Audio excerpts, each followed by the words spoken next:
Welcome. Today we are focusing on a riff out of the song Are You Dead Yet by Children of Bodom. In the hardest version of this, there is a whole bunch of string skipping, but we will get to that later. For now, this is what we're learning today.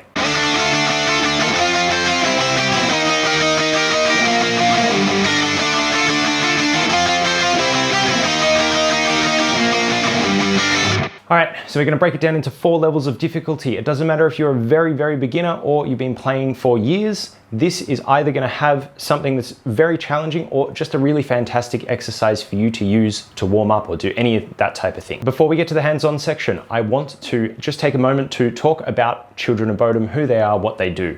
So Children of Bodom are a band from Finland. Their main guy is a fellow called Alexi Laiho. He used to play violin, right? Now you heard in that piece of music that it is very melodic. They play melodic death metal. This has carried from Alexi's beginnings as a violinist, learning orchestral music, into heavy metal that he wanted to play. And now we are just left with some really awesome music. I do highly recommend listening to Children of Bodom. They do have the screaming stuff. If you don't like that, just listen to the guitars. Their guitar work in pretty much every single song I've heard is incredible, right? They've got so many moments like this one that we're learning today that are just gorgeous. One thing that I absolutely love about Alexi is he never really lets the technical side of guitar, even though he's a very technical guitarist, he never lets that get in the way of the musicality of the piece.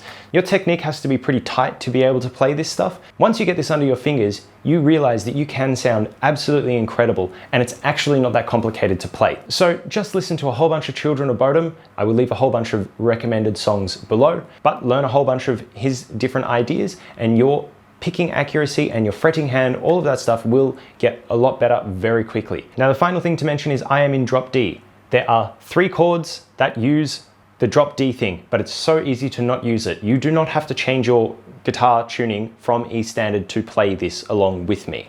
However, the song is in drop C. So if you want to play along with the track, you've got to tune your guitar to drop C. The frets that I'm playing with today are correct. So when you put it in drop C and you play along with the track, you will not have to change any frets. Don't change anything. Play it exactly as I'm teaching it to you today and it will sound correct because I'm playing it in the right spot in the wrong tuning, because there's more of a chance that you're in E standard than there is that you're in drop C. That's pretty much all I need to say. Let's get into some examples. First example we're looking at today.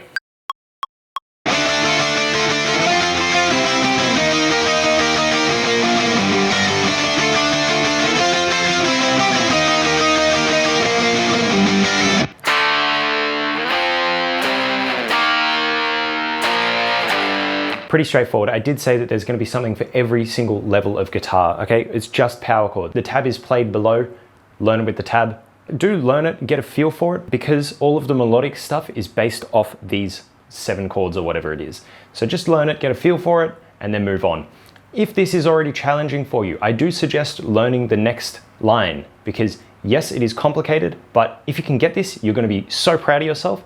If you can't get it, you're going to have a fantastic warm-up exercise to use into the future so that you can start getting more things like this moving forward. So let's move on to the second example.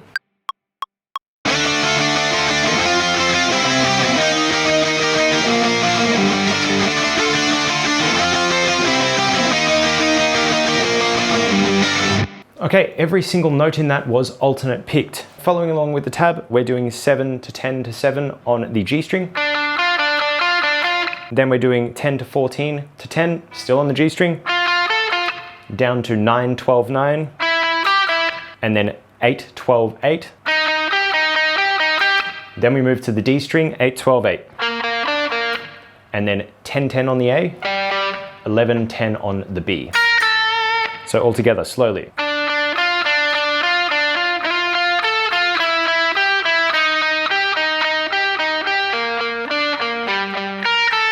Right, now that is played twice, so when you practice it, just loop it, keep it going, start again, start again, start again, start again. You should not miss a beat, should be down, up, down, up, down, up, down, up, down, up, down, up until you're crying, okay? That's the second part. Now we're on to the final line. I'm gonna play this through twice for you.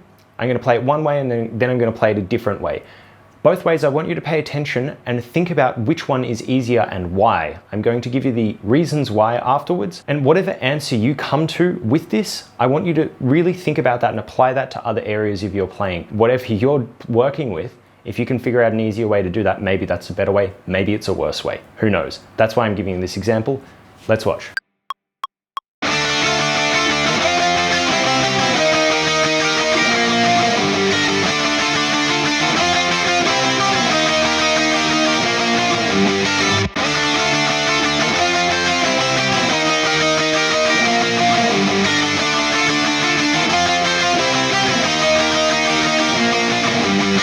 So if you didn't know the difference, one, I am just playing the chords and I'm moving around because it's all the exact same shape, it's just starting at a different fret. The second one, I'm moving the shapes around to avoid moving my hand too much. Strangely, this means that I have to put my hand in a different position and make sure that I'm nailing my alternate picking because I am now string skipping and doing all these kind of much more complicated things, even though it's producing the exact same end result. The sound at the end of the day is the same, but I'm just approaching it in two different ways.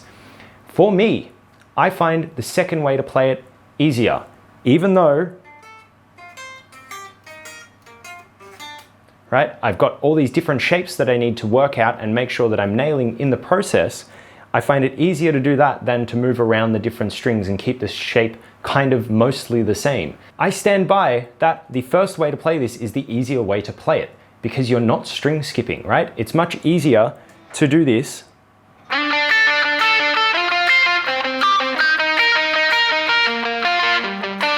It's much easier to do it like that because the picking hand isn't actually doing that much different. Whereas in the way that I prefer to play it, the picking hand is doing multiple different things and so is the fretting hand. But the biggest difference is I'm only having to do small movements when I'm moving around the way that I like, which means for me at the end of the day, with my experience, it's easier. Let's go into the first way to play it. Right now, remember, this is all alternate picked. Bouncing from the 7th fret on the G string to the 10th fret on the B. Slide up to the 10th fret and the 13th on the G and B. And then take it from the 10th to the 12th on the D and G strings. First two bars. Then we change to the 8th fret on the G and the 11th fret on the B, and we play that next part. 8 and 10 on the D and G, and then 10 and 12 on the A and D. Right, so that's the second part.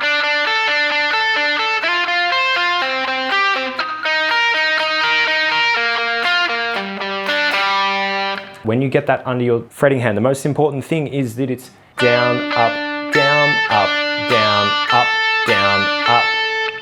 And then down, up, down, up, down, up, down, up, down, up, down, up, down, up, down, up, down, up, down, up, down, up, down, up. Okay, so once again, we're just alternate picking. It's very important that we're alternate picking through there. If we don't, we make mistakes.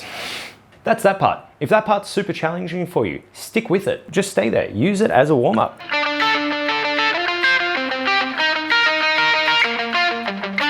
Right? Fantastic. It sounds sweet. Everyone that hears you practicing isn't going to think that you're doing something crap. They're going to be like, that sounds awesome. And you're getting in some good alternate picking practice there. Right, so moving on to the final one. We got the string skipping. Now, this picking pattern is exactly the same as the last one, except we're string skipping now.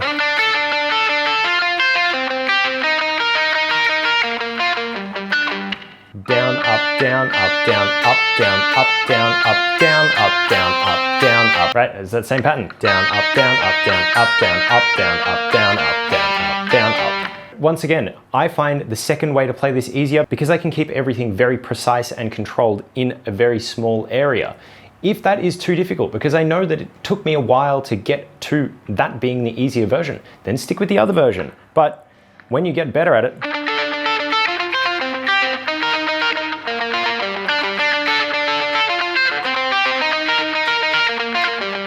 I can't complain with that. That sounds great to me. That is it for this week. It's just a simple alternate picking exercise directly taken from a song. This is what I love to do. When I find a song that I love, I find a part that I find really difficult and I create exercises out of it. Okay? If you've got any questions, leave comments like a good YouTuber. If you've got any whatevers, just let me know. My email address is below, so you can contact me for lessons, you can do all that type of thing, but please do everything a good YouTuber does. I want to give you more of these lessons, and every like, every comment, every subscription that I get, I count, I love it, I get excited, and I just can't wait for more. So thank you, and I will see you next week. Happy New Year to everyone. Bye.